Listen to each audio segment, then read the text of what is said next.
ચલો મિત્રો, આ બે બુક હોવી જોઈએ તમારા પાસે અત્યારે હાલ, જો આ વિડીયો આગળ જોવો છો તો. એક છે સીસી એ ગ્રુપ માટેની બનાવેલી વેબસંકુલની બુક કે જેમાં આન્સર સાથે છે, અને બીજી બુક કે જે લિબર્ટીની છે કે જેમાં માત્ર ક્વેશ્ચન્સ છે. કોઈ બુકની ક્રિટિસિઝમ નથી, કોઈ બુકનો રિવ્યુ નથી, માત્ર ને માત્ર તમે જોતા હશો કે જીઓગ્રાફીના એવા પ્રશ્નો કે હવે જે કરી લેવા જોઈએ એ મિસ ના કરાય. હવે હું પણ કોઈ ત્રિકાળ જ્ઞાની તો છું નહીં, કે ભવિષ્ય વેતા નથી કે તમને હાથ પકડીને એવું કહી દઉં કે આ પ્રશ્નો પૂછાવાના છે, કે ચેરમેનનો હાથ પકડીને એવું પૂછી લઉં તો એમને મળતો પણ આવું, હાથ પકડીને કહેતો આવું, પણ એવું છે નહીં. તો એ જે મિત્રો એવા છે કે જેમને જીઓગ્રાફી સરસ આવડે છે અને એક આખું કરી શકે છે તો આખું કરજો, બરોબર. પાછળથી તમે મને કહેવા હો કે ભાઈ અમે તો આખું કરી શકતા હતા પણ તમે કીધું એટલે આટલા જ પ્રશ્નો કરે, એવું ના બનવું જોઈએ, બરાબર. તો આ એવા મિત્રો માટે છે જેમના પાસે હવે કોઈ વિકલ્પો બચ્યા નથી, સમય ઓછો છે અને કરવાનું જાજુ છે, ઘણા બધા કરવાના છે, ત્યારે એમના પાસે એક સબ્જેક્ટના 100 પ્રશ્નો કરવાનો સમય છે. તો અહીંયા આપણે 100 પ્રશ્નો લીધેલા છે જીઓગ્રાફીના. હવે હું એક એક બોલતો જઈશ, કેમ ઇમ્પોર્ટન્સ છે બહુ સ્પીડમાં બોલીશ, અને તમારે ટીક કરવું હોય તો સાથે કરતા જજો. એટલા માટે મારે આ વિડીયો બનાવવો પડ્યો, બાકી પીડીએફ બનાવી દો તો પણ ચાલે. પણ એવું નથી કે યુટ્યુબ પર બહુ પૈસા આવતા હોય, એવું નથી, પણ તમને હું બતાવી શકું કે આનું ઇમ્પોર્ટન્સ કેમ છે. જેમ કે ઇકો સેન્સિટિવ ઝોન છે, તો ગીરની અંદર જે મગજમારી ચાલુ છે અત્યારે, જે પ્રોસેસ ચાલુ છે એના કારણે એ પૂછાઈ શકે, બરોબર. તો એવું કંઈક હોય કે આના ઉપર દ્રષ્ટિ પડે એટલે આ જ વસ્તુ પહેલા પૂછવાની ઈચ્છા થાય. પછી હું તમને કહું પણ ખરું, ટીકા નથી કર્યું પણ એ કામનું પણ છે. તમારી ઈચ્છા હોય, સમય હોય તો અનુકૂળતા હોય તો કરી લેજો, બરાબર. ચલો, તો સૌથી પહેલું જ આપણને સૌર પરિવાર, પૃથ્વીનો ઉદય, ઉત્ક્રાંતિ પૂછી નથી, છતાં પણ એક પ્રશ્ન કરી લેવાનો કે પૃથ્વીની આંતરિક સંરચના. આપણે બધા જ જોયું છે કે ક્રસ્ટ, મેન્ટલ અને કોર, બરોબર. સિયાલ, નિમા, નિફે, બરોબર. એ જે કર્યું છે આપણે એ વસ્તુ આની અંદર એક પ્રશ્ન ખાલી એ કરવા જેવું છે કે ક્રસ્ટ જે ઉપરનું પડ છે, મેન્ટલ અને કોર, જેમાં જે ભાગ પડતા હોય એ વસ્તુ ખાસ કરી લેજો. બીજા કોઈ પ્રશ્નો કરવાની જરૂર નથી. હવે સીધા ભૂકંપ અને જ્વાળામુખી ઉપર આવીએ તો 3 વેવ્સ કે જેવો ભૂકંપ આવે કે તરત 3 વેવ્સ જે ઉદ્ભવે, પી, એસ અને એલ, બરોબર. તો પ્રાઇમરી વેવ, સેકન્ડરી વેવ અને જે લોન્ડિટ્યુડિનલ વેવ્સ જે ખરી કે જે સૌથી વધારે નુકસાન કરે છે, કોઈ પણ જાનમાલનું નુકસાન કરવામાં એલ વેવ સૌથી વધારે આગળ હોય. તો કયા નંબરનું છે? 21. હું નંબર કહેવા પડશે, સોરી મારે. તો પૃથ્વીની આંતરિક સંરચના વાળો ક્વેશ્ચન નંબર 12 વેબ સંકુલની બુકમાંથી. પી વેવ્સ, એસ વેવ્સ અને એલ વેવ્સ. તો 21, 22 અને 23 ખાસ કરી લેજો. આગળ બીજા કોઈ ભારતની અંદર એવા કોઈ સક્રિય જ્વાળામુખી છે નહીં. આંદામાન નિકોબારમાં એક છે, એ પણ એટલું બધું કઈ છે નહીં, સક્રિય જ્વાળામુખી નથી. અને વિશ્વનું પૂછવા માટે તમને આખું જીઓગ્રાફીનું પેપર જો 3 માર્કર હોય તો તમને પૂછાવાની સંભાવના આમાં નથી. આગળ જઈએ, ભૂકંપના કારણો જણાવી, ભૂકંપની શક્યતા દર્શાવતા દુનિયાના મુખ્ય વિસ્તારો 33માં ક્વેશ્ચનમાં પૂછ્યા છે. એમાં અડધો ક્વેશ્ચન ચેકી નાખો. વિશ્વના ભૂકંપના વિસ્તારો નહીં પૂછે, ભારતના પૂછશે કે ઝોન 2, 3, 4, 5 કયા કયા ઝોન છે, 5, અને એની અંદર ગુજરાત ક્યાં આવે, કચ્છ વાળો જે વિસ્તાર છે ઉપરનો એ અલગ છે, એમાં વધારે ભૂકંપ આવવાની સંભાવના છે, બાકીના વિસ્તારોમાં ઓછી છે, બરોબર. હિમાલયના વિસ્તારમાં કેટલી છે? તો તમને ખાલી એક એક બે રાજ્ય ખબર હોવા જોઈએ, એનો કોઠો મળી જશે તમને, એ આની અંદર નથી આપેલો, જોઈ લેજો ખાલી. પછી ભૂપૃષ્ઠના ખડકો અને જમીન માટી, એ તો સિલેબસમાં આપેલું છે કે જેટલા પણ ભૂમિના આકારો છે તો એમાં સૌથી પહેલું ખડક આવે, તો 34 નંબરનો ક્વેશ્ચન અને એના પ્રકારો બંને. પછી 35, 36 અને 37 એ 3 ઇગ્નિશિયસ રોક, રૂપાંતરિત રોક અને પ્રસ્તર ખડકો. 35, 36 અને 37 ક્વેશ્ચન ખાસ કરી લેજો, બરાબર. એમાં એક એક ઉદાહરણો કદાચ આમાં નથી આપેલા તો કરી લેજો. આગળ જોઈએ તો ભૂમિ સ્વરૂપો એટલે શું? 48 નંબરનો ક્વેશ્ચન કે ભૂમિ સ્વરૂપો એટલે શું અને ભૂમિ સ્વરૂપના પ્રકારો જણાવો. તો ભૂમિ સ્વરૂપો એટલે શું? 3 પ્રકારો જે પડે, પ્રથમ, દ્વિતીય, તૃતીય, 3 જે શ્રેણીના છે એ બધામાં બે ઉદાહરણો તમને ખબર હોવી જોઈએ. આગળ જઈએ, હવે 2 શબ્દો છે, ગોંડવાના લેન્ડ અને પેન્જિયા. હવે એ બહુ ઇમ્પોર્ટન્ટ આની રીતે છે નહીં, મેથ્સની રીતે, પણ આ પ્રિલિમ જેવું જ 3 માર્ક્સનું પેપર છે એટલે અને પૂછવા માટે પૂરેપૂરું એકદમ આકર્ષક ક્વેશ્ચન છે કે ગોંડવાના લેન્ડથી તમે શું સમજો છો, એના વિશે ટૂંક નોંધ લખો. પેન્જિયાથી તમે શું સમજો છો? બાકી આલ્ફ્રેડ વેગનરનો સિદ્ધાંત ને આ તેને એવું બધું નથી માંગતો કે પૂછાય, બરાબર. આગળ જોઈએ તો પેન્જિયા જોઈ લીધું, 56 નંબરનો ક્વેશ્ચન. આગળ હવે આપણે ભૂમિ સ્વરૂપોની અંદર પર્વતની વ્યાખ્યા કદાચ પૂછાય એવું નથી લાગતું, પણ આ પર્વતના જે નામ છે ને, ગેડ પર્વત, એ પૂછાવાની સંભાવના કેમ બને કે શબ્દ ગેડ એકદમ સરસ લાગે. ખંડ પર્વત તો બ્લોક માઉન્ટેન્સ જે ખરા તો ખંડ પર્વત, અને ત્રીજા નંબરનું છે ઘુમ્મટાકાર પર્વતો. 58, 59 અને 60 3 પ્રશ્નો. જુઓ વચ્ચે ઘણું બધું મિસ થઈ રહ્યું છે. આપણને કદાચ આમાં 500 થી વધુ ક્વેશ્ચન આપેલા છે. કેટલા છે? 547 ક્વેશ્ચન માંથી 90 થી વધારે હાઇલાઇટ નથી કરેલા, મતલબ કે 5મા ભાગના 20% જ ક્વેશ્ચન આમાં આપણે આઈએમપી ટીક કરેલા છે. એટલે સળંગ હોય એનો મતલબ એવું ના સમજો. આ તો વાંચતા 5 મિનિટ પણ ના થાય આખા 3 પ્રશ્નો. ઉચ્ચ પ્રદેશ એટલે શું? 62 નંબરનો ક્વેશ્ચન, અને તેના પ્રકારો પણ ખાસ કરીને જોઈ લેવાના. બરોબર. એક મુખ ત્રિકોણ પ્રદેશ 65 નંબરનો ક્વેશ્ચન છે. ડેલ્ટા એટલે શું? હવે ડેલ્ટા જેવો પૂછાય કે તરત જ એસ્ચ્યુઅરી નદી એટલે શું, એ પણ તમને પ્રશ્ન પૂછાઈ જાય. ભાઈ જે ડેલ્ટા નથી બનાવતી નદીઓ એ એસ્ચ્યુઅરી બનાવે છે, એ શું છે? એ નદીઓ કઈ રીતે? એ તો તમે શું કરશો, ઉત્તરની નદીઓ અલગ છે, દક્ષિણની નદીઓ અલગ છે. એ બંનેના તફાવત પણ જોશો, જે આમાં નથી આપેલો. તો ઉત્તર દક્ષિણની નદીના તફાવત સાથે તમારે આ વસ્તુ જોઈ લેવાની છે કે પશ્ચિમ તરફ જે વહેતી નદીઓ છે એમની લાક્ષણિકતાઓ શું છે. આગળ જોઈએ તો 65 નંબરનો ક્વેશ્ચન ડેલ્ટા વાળો. હવે ઘસારાથી રચાતા મેદાનો હોય કે કોઈ પણ ભૂમિ સ્વરૂપો હોય, એમાં એક પ્રશ્ન બે બની શકે. એક 67 નંબરનો કે જે ભૂમિગત જળ ખરું એ આપણે જોયું હશે સ્ટેલેક્ટાઇટ અને સ્ટેલેગ્માઇટ કરીને, જે પેલું ઘણા મૂવીઝની અંદર હમણાં જ એક મૂવી જોવામાં આવ્યું હતું કે જેમાં આ પ્રકારનું, અરે સ્ત્રી વાળા મૂવીમાં નથી આખા મોટા મોટા સ્તંભ દેખાતા, એ શું છે? તો ભૂમિગત જળ દ્વારા જે બનાવવામાં આવેલા ભૂમિ સ્વરૂપો છે. તો 67 પછી 71 નંબર પવનના ઘસારાથી, સુસવાટાથી જે ઘસારણ થાય ને જે ભૂમિ સ્વરૂપો બને એ. બરોબર. પછી આપણે જોઈએ વાતાવરણ એટલે શું, એ પ્રશ્ન નથી બને એવો 75. પણ 76મા નંબરનો જે ખરો ક્ષોભ આવરણ, ટ્રોપોસ્ફિયર ને બધા. 77મો નંબર સમતાપાવરણ, 78 મધ્યાવરણ અને 79 ઉચ્ચાવરણ, જો ઉષ્માવરણ સોરી. તો એ ચારે ચાર આવરણો ખરા એ ચારે ચાર કરી લેવાના. અને એના પછી એક અગત્યનો ક્વેશ્ચન છે 84 નંબરનો. તો ક્ષોભ આવરણ, જે બીજા ક્ષોભ આવરણ છે વિમાન ઉડ્ડયન માટે સૌથી અનુકૂળ કેમ છે? તો એવા પ્રશ્નો પણ તમને પૂછાવાની સંભાવના છે કે જેના ઉપર કોઈક તર્ક બનતો હોય. જેમ કે પુણે અને બોમ્બે બંને એકદમ નજીક નજીક હોવા છતાં કેમ વરસાદમાં ફરક છે? દિલ્હી અને મુંબઈ એ બંને જબરજસ્ત વસ્તીવાળા પ્રદેશો છે, ગજબ લોકો રહે છે ત્યાં, છતાં પણ મુંબઈની અંદર એટલું બધું પ્રદૂષણ નથી થતું. આપણે દર શિયાળામાં દિલ્હીના પ્રદૂષણની વાત કરીએ, અહીંયાના પ્રદૂષણની વાત નથી કરતા. તો એ શું છે એ આપણે જોઈ લઈશું. પછી આપણે જોઈએ આગળ આ ક્વેશ્ચન નંબર 76, 77, 78 અને 79 ચાર.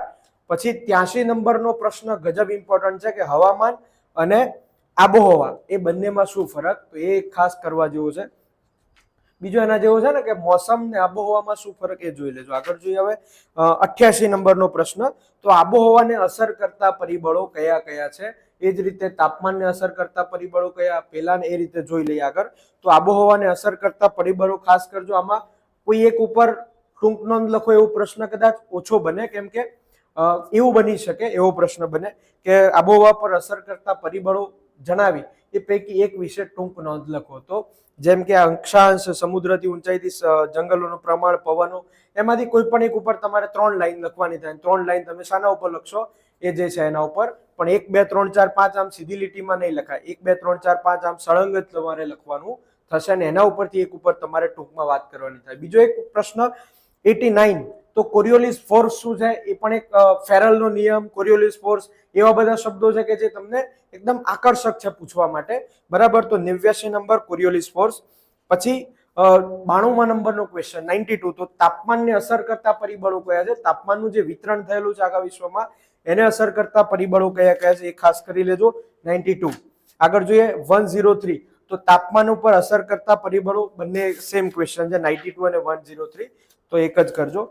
111 નંબરનો ક્વેશ્ચન. તો વાતાવરણના દબાણ ઉપર અસર કરતા પરિબળો, જે પ્રેશર છે તમે જોયું હશે કે પ્રેશરના આખા બેલ્ટ છે, તો એને અસર કરતા પરિબળો કયા છે? 111 નંબર. એના પછી 113 નંબરનો ક્વેશ્ચન છે ચક્રવાત. તો ચક્રવાતની અંદર છે ને મિત્રો, અહીંયા આપણને ઉષ્ણકટિબંધીય ચક્રવાત જે આપણે બહુ બધા જોયા, બરોબર, કેટલા બધા ચક્રવાતો આવ્યા, તો એના નામ 2-3 ના કરી લેજો. તો તાજેતરમાં આવેલા 2-3 ચક્રવાતોના, ઉષ્ણકટિબંધીય ચક્રવાતોના ઉદાહરણો આપી સમજાવો કે ઉષ્ણકટિબંધીય ચક્રવાત છે શું. તો અહીંયા ચક્રવાતનું આપેલું છે.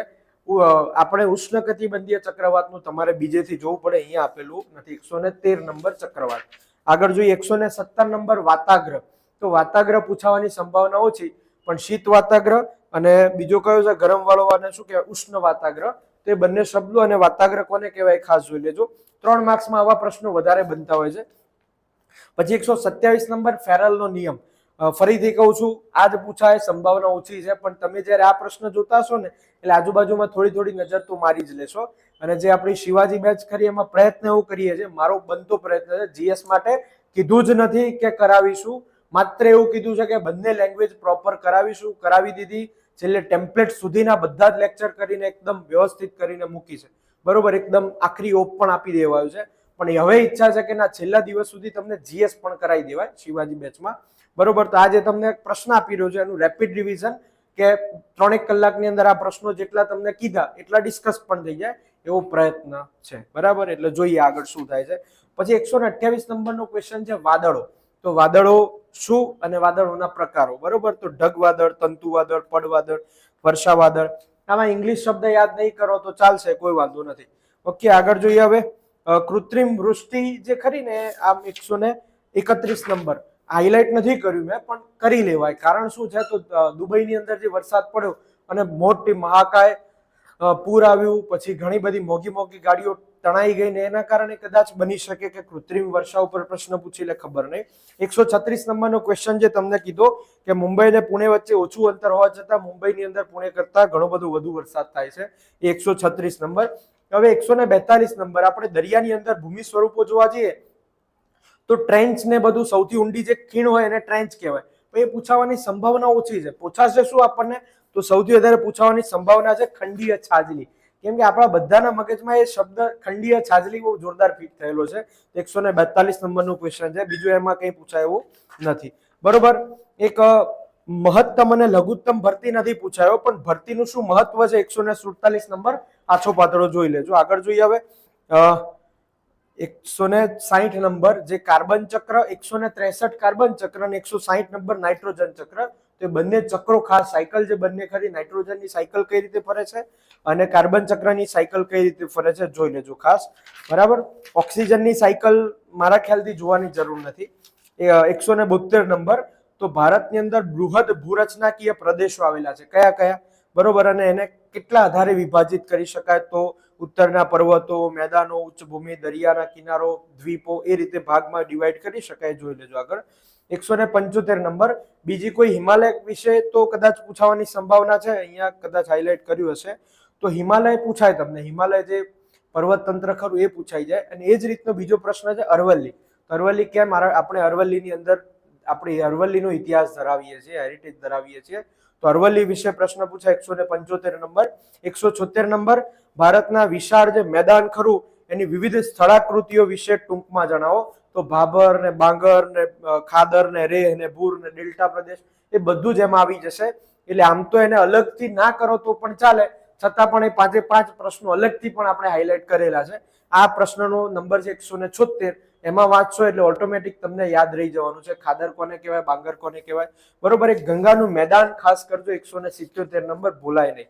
178 નંબર, બ્રહ્મપુત્રના મેદાન ગંગા કરતા ઓછી પ્રાયોરિટી છે પણ છતાંય કરી લેવાનું. 179 દ્વીપકલ્પીય ઉચ્ચ પ્રદેશ પણ ખાસ કરવાના, જે મોટા મોટા જે કહેવાય કે મેદાન તો ગંગાનું મેદાન, ઉચ્ચ પ્રદેશ તો દ્વીપકલ્પીય ઉચ્ચ પ્રદેશ, એટલે એ તો તમારે કર્યા વગર છૂટકો જ નથી.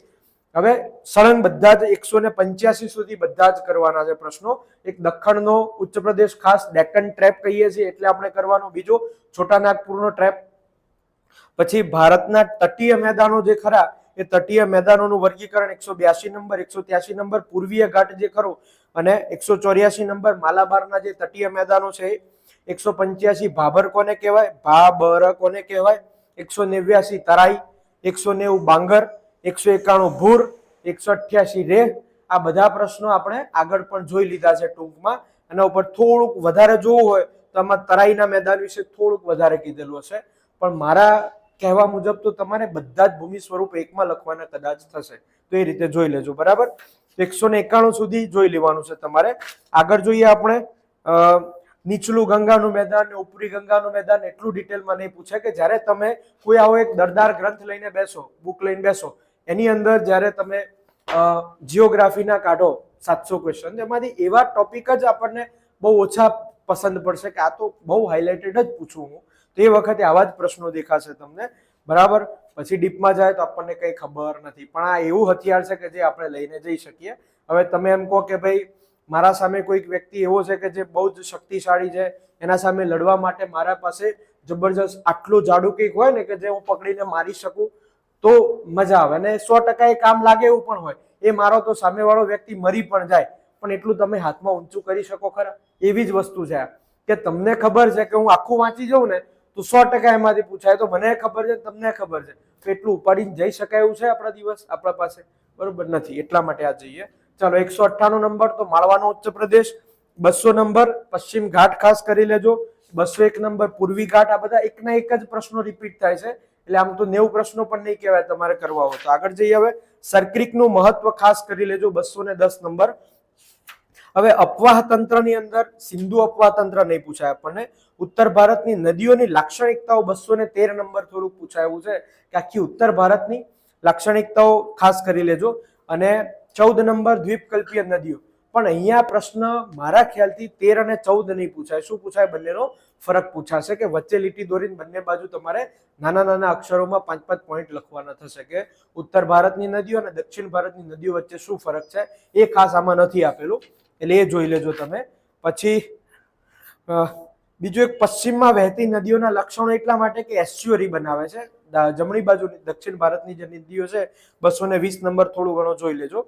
હવે 227 નંબર એસ્ચ્યુઅરી નદી, ફરીથી એનું એક 230 નંબર થી લઈને 31, હા 32 અને 33 કરવું હોય તો કરજો. શું છે તો જાડી આકારનો, એટલે કે નદી હોય તો કેટલા પ્રકારની નદીઓ હોઈ શકે, કેટલા પ્રકારના નદી તંત્રો હોય, તો ત્રિજ્યાકાર હોય, જે જોયું છે આપણે સૌરાષ્ટ્રની અંદર, ખાસ કરી લેજો. વૃક્ષાકાર હોય, બરોબર, આયતાકાર હોય, ત્રિજ્યાકાર હોય. આગળ જોઈએ હવે, એક કેન બેતવા નદી જોડો પરિયોજના 237 નંબર. તમને એવું કદાચ જ પૂછે કે નદી જોડો પરિયોજના, આમ તો એ પ્રશ્ન પણ પૂછવાની સંભાવના છે કે નદી જોડો પરિયોજના છે શું, અને એમાં જો કોઈક વસ્તુ ધરાતલ ઉપર આવી હોય તો એ કેન બેતવા નદી છે. તો 237 નંબર જોઈ લેજો. ITCZ આંતર ઉષ્ણ કટિબંધીય અભિસરણનું જે ક્ષેત્ર છે એ પ્રશ્ન 240 નંબર જોઈ લેજો, બરાબર. 249 અલ્નીનો, 250 લાનીના, એ બંને તો ટોપ મોસ્ટ પ્રાયોરિટીમાં મૂકી દો કે આ તો બતાવવાનું જ છે, એને દેખાશે જ. 251 નંબર, આબોહવાને હિમાલય દ્વારા કઈ રીતે ફાયદો મળે છે, આબોહવાને અસર કઈ રીતે થાય હિમાલયના કારણે, તો આ હિમાલયનું મહત્વ જ થયું. હિમાલયના મહત્વના બીજા પોઈન્ટ પણ અહીંયા યાદ કરી લેવાના, ના ખબર હોય તો. 254 નંબર, તો કાંપની જમીન વિશે તમારે 30-40 શબ્દો લખવાના થાય. હવે બીજી બધી જ જમીનો આમાં લેટરાઇટ, પછી મરુસ્થલીય, કાળી જમીન, દલદલીય જમીન બધી આપેલી છે, પણ આપણે બધી કરવાની જરૂર નથી મારા ખ્યાલથી. એમાંથી કોઈ એક પૂછાઈ જશે તો તમારે સમય હોય તો જોઈ લેજો. બીજા બધા સબ્જેક્ટ પોલિટી અને કરંટ જેવા એકદમ 30-30 માર્ક્સ વાળા સબ્જેક્ટ છે, થઈ જાય પછી આને એટલો સમય આપી શકાય. હરિયાળી ક્રાંતિ 265 નંબર.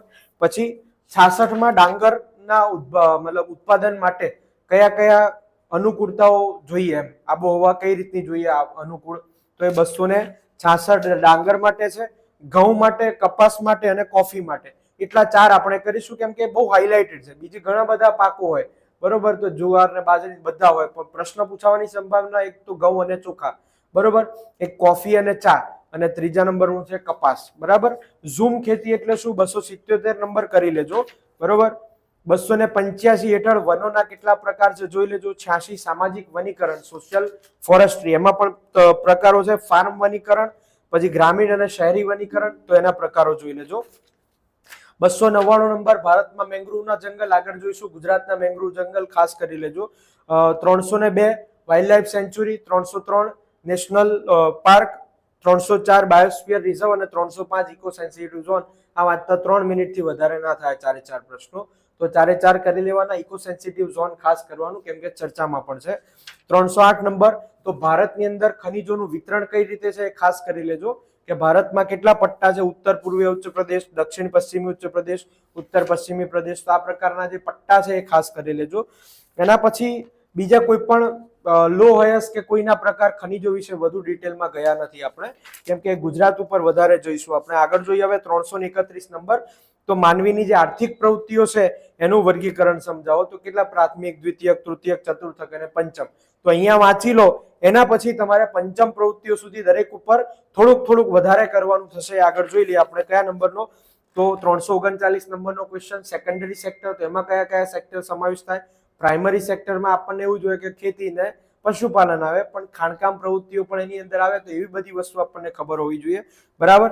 આગળ 346 નંબર પંચમ પ્રવૃત્તિ, 347 નંબર તૃતીયક પ્રવૃત્તિ, 348 નંબર ચતુર્થક પ્રવૃત્તિ. તો 5 ઉપર ડિટેલમાં પણ તમને ખબર હોવી જોઈએ. આગળ જઈએ હવે. કોઈ ગાયોના પ્રકાર કે ભેંસોની સારી ઓલાદો કે એવું કશું જ લીધું નથી. ઓકે. 357 નંબર તો સ્પેશિયલ ઇકોનોમિક ઝોન. આમ તો ઇકોનોમિક્સ નો પણ પ્રશ્ન છે, અહીંયા પણ પૂછી શકાય. આગળ જોઈએ હવે. તો ભારતના મુખ્ય આંતરિક જે જળમાર્ગો છે એનો પણ પ્રશ્ન પૂછાવાની સંભાવનાઓ ખરી, કે જે જળમાર્ગો ખરા એમાં જે 5 ટોટલ જે ખરા અત્યારે હાલ જે વસ્તુ રનિંગ છે, બરાબર, એ વસ્તુ હલ્દિયાથી અલ્હાબાદ વાળો જે પહેલો નંબર છે, કેરળ વાળો જે ખરો, એ રીતે 5 ખાસ કરી લેવાના, એનાથી વધારે કરવાની જરૂર નથી. આગળ જોઈએ હવે. કુદરતી પ્રકોપોનું વર્ગીકરણ 401 નંબરનો ક્વેશ્ચન. કેટલા પ્રકારના કુદરતી પ્રકોપો હોય જોઈ લેજો. બરાબર. 430 નંબર. હવે 401 હતો, 430 સીધા. તો વસ્તી ગીચતા ઉપર અસર કરતા કોઈ પણ બે આર્થિક પરિબળો વિશે વિસ્તૃત ચર્ચા કરો. 430 નંબર વસ્તી ગીચતા ઉપર કયા પરિબળો અસર કરે છે એ વસ્તુ. 435 નંબર તો ભારતમાં સાક્ષરતાનું પ્રમાણ ને બધું અંદર આપેલું છે. 435 નંબર જોઈ લેજો. આગળ જોઈએ હવે 452 નંબર.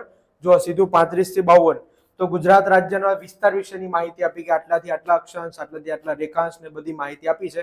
452 નંબર જોઈ લેજો. તળ ગુજરાત વિશે 454 નંબર. 458 માં ગુજરાતના દરિયા કિનારા વિશે આપેલું છે, જોઈ લેજો. 460 માં કચ્છના અખાત વિશે. 463 તો સરક્રિક વિશે ફરીથી જૂનું, અહીંયા થોડુંક ડિટેલમાં છે એટલે અહીંયા વધારે કરજો. 464 તો કચ્છના મોટા રણ વિશે. 65 નાના રણ વિશે. 66 કચ્છનું સફેદ રણ. હવે જો હું તમને એક વસ્તુ કહું કે ગુજરાતના પ્રશ્નો મારા ખ્યાલથી વધારે પૂછાવાની સંભાવના છે, બરોબર, એટલે ગુજરાતના પ્રશ્નો તમે ખાસ કરજો. અને એમાં ભારતના પ્રશ્નોમાં આપણે વધારે સ્કીપ કરીએ તો ચાલશે, સીધા 401 થી 430 ઉપર જઈએ, પણ અહીંયા એવી સંભાવનાઓ નથી. તો 67 ની અંદર કચ્છના જે મેદાનો ખરા એને કેટલા ભાગમાં વિભાજિત કરી શકાય. બીજું, તળ ગુજરાતના મેદાનો વિશે લખવાનું. 69 70 ઉત્તર ગુજરાતના મેદાનો. 71 ગુજરાતના મેદાનો મધ્ય ગુજરાતના. જો ગુજરાતના મેદાનો ખાસ પૂછાય એવા છે, અને આખો પણ પ્રશ્ન પૂછાય, ડિટેલમાં પણ પ્રશ્ન પૂછી શકે. 72 નંબર સૌરાષ્ટ્રના મેદાન, અને 73 નંબર કાનમ પ્રદેશ જે ખરો કપાસ માટેનો, એના વિશેની માહિતી આપો. 3 જ માર્ક્સનો પ્રશ્ન છે, એટલે આવા પ્રશ્નો પણ બનવાની પૂરેપૂરી શક્યતા છે.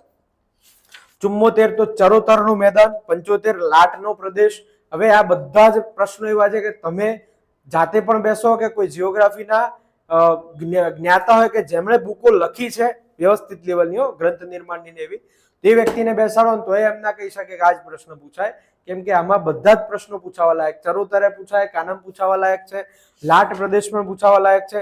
કચ્છના ડુંગરાળ પ્રદેશોના વિવિધ પ્રકારો તો 78 478.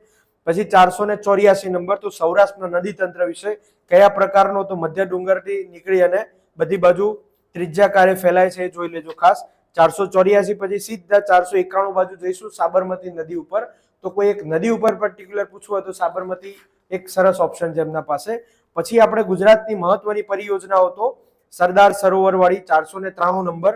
પછી સીધો 500મો નંબર છે ગુજરાતમાં જોવા મળતા સૂકા ઝાંખરા વાળા જંગલો, એ ખાસ કરી લો. તો 502 ભેજવાળા, 503 સૂકા પાનખર, બરોબર, પેલું ભેજવાળા પાનખર હતું 502, 503 સૂકા પાનખર છે. આગળ જોઈએ મેંગ્રુવના જંગલ તો મિસ નથી જ કરવાના, 505 નંબર. પછી 512 નંબર છે કાળી જમીન. તો ગુજરાતમાં જે કાળી જમીન જોવા મળે. હવે 13 નંબર ગોરાટ અને ભાઠાની જમીન વચ્ચેનો શું ફરક છે ખાસ. 515 નંબર ગોરાડુ જમીન અને બેસરની જમીન વચ્ચે શું ફરક છે ખાસ કરી લેજો. GCMF ને બધું કરવાની જરૂર નથી. કાપની જમીનના પ્રકારો ગુજરાત કરી લેવાનું. 17 નંબર 518 ખારાઈ ઊંટ જે ખરા, ખારાઈ કેમલ્સ, તો એ ખાસ કરી લેજો, કેમ કે પૂછવાના એકદમ આકર્ષક પ્રશ્નો પૈકીનો એક છે. 522 નંબર તો જહાજ ભાંગવાનો ઉદ્યોગ પૂછાય. બાંધવાનો ઉદ્યોગ એટલો બધો પૂછાવાય એવું લાગતો નથી, પણ ભાંગવાનો અલંગ વાળો ઉદ્યોગ 522 નંબર પૂછાયો છે. હવે બીજા ઘણા બધા ઓટોમોબાઈલ, પછી ફાર્મા ને બધા ઘણા પ્રશ્નો પૂછાવા લાયક છે, એટલા માટે હાઇલાઇટ નથી કરતા, કે નહીં તો પછી IMP રાખવાનો કોઈ મતલબ નહીં બને. અલંગ એક આકર્ષક પ્રશ્ન છે, બરોબર. પછી બીજા પૂછાઈ જાય તો આપણા હાથની વસ્તુ નથી. તો એક છે બોક્સાઇટ 525, 26 તો ફ્લોરસ્પાર, 27 અકીક, બરોબર, એટલા 3. 30 નંબર વુલસ્ટોનાઇટ એક પૂછવા લાયક છે. બીજું 500 ને સીધા 39 ઉપર જઈએ તો કંડલા બંદર ખાસ કરી લેજો. અને અહીંયા એક એક બુકમાંથી પૂરું થાય છે. હવે બીજી બુકમાં 10 જ ક્વેશ્ચન છે, બીક ના લાગે, બરોબર.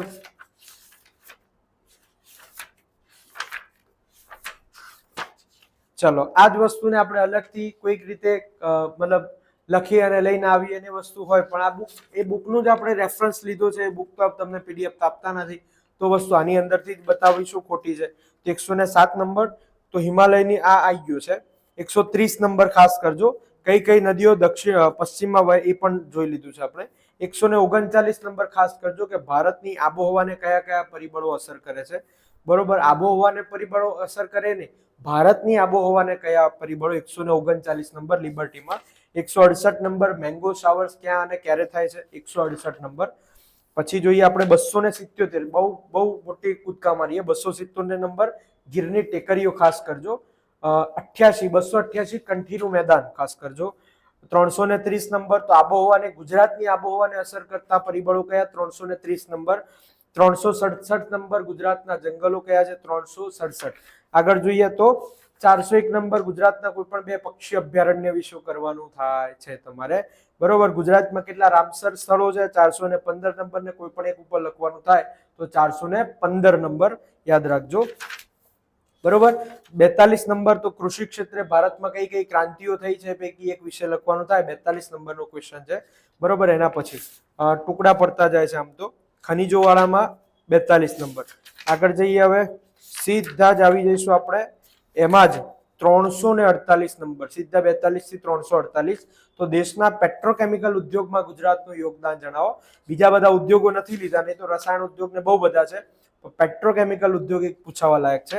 આગળ જોઈએ હવે ચોથા નંબરનું સામાજિક અને વસ્તી ભૂગોળ ખરું, એમાં 113 નંબર વસ્તી ગીચતાની દ્રષ્ટિએ ગુજરાતમાં વસ્તીનું વિતરણ જણાવો. તો ગુજરાતમાં વસ્તીનું વિતરણ કઈ રીતે છે. અને 123 નંબર ગુજરાતના પીવીટીજી ખાસ કરી લેજો, પર્ટિક્યુલરલી વલ્નરેબલ ટ્રાઇબ જે ગ્રુપ ખરા એ ખાસ કરી લેજો. 55 નંબરનો ક્વેશ્ચન ઈ વેસ્ટ કરી લેજો. હવે જે છેલ્લું પેજ છે 177 નંબરનો ક્વેશ્ચન, તો વેબ સંકુલમાં વસ્તુ આપેલી નથી, તો કયા કયા સંગઠનો છે, તો પેરિસ જે સંમેલનો થયા અને સંગઠનો. તો 177 નંબર પૃથ્વીનું સંમેલન જે થયું હતું એ. 178 નંબર જે યુનાઇટેડ નેશન્સનું ફ્રેમવર્ક કન્વેન્શન જે ખરું યુએનએફસીસીસી 178. 179 ક્યોટો પ્રોટોકોલ. પછી સીધા કૂદકો મારો પેરિસ ઉપર 190 નંબર. પછી 210 નંબર ઉપર કૂદકો મારો મોન્ટ્રીયલ પ્રોટોકોલ. અને અહીંયા તમારું કામ પૂરું થાય છે. આટલું કરશો એટલે તમારું જીઓગ્રાફી, હું કહું છું ત્યાં સુધી પ્રશ્ન પૂછવાની પૂરેપૂરી સંભાવના અહીંયાથી છે.